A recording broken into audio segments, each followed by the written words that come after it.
Kellyanne Conway's husband just brutally dunked on Trump's intelligence. As next week's midterms grow closer, a desperate Trump is going all out on his xenophobic rhetoric in the hopes of energizing bigots to head to the polls and stem what could be a disastrous election for the GOP. He's been incessantly railing against the migrant caravan and has even deployed an absurd number of soldiers to the border to further convince his base that they're facing an invasion that only he can stem. On top of that, he claims he's going to use an executive order to end birthright citizenship, this despite the fact that it's enshrined in the 14th Amendment and thus impervious to his schemes.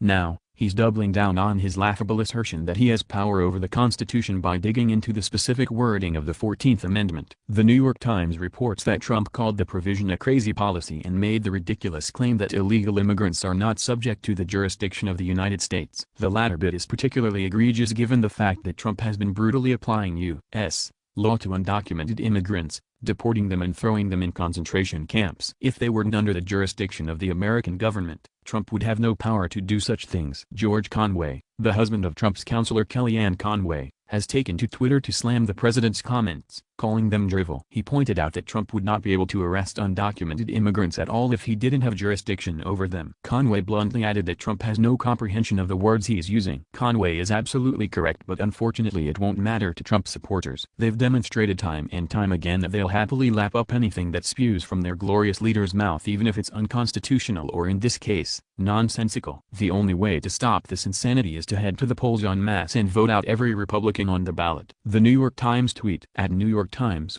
President Trump referred to the citizenship clause in the Constitution as a crazy policy, telling a rapt crowd that illegal immigrants are not subject to the jurisdiction of the United States. Legal experts would widely disagree. George Conway reply: At Conway 3D, to say that illegal immigrants are not subject to the jurisdiction of the United States is just drivel. Were that true, then the government wouldn't be able to arrest them. Surely that's not the president's position. Clearly he has no comprehension of the words he's using.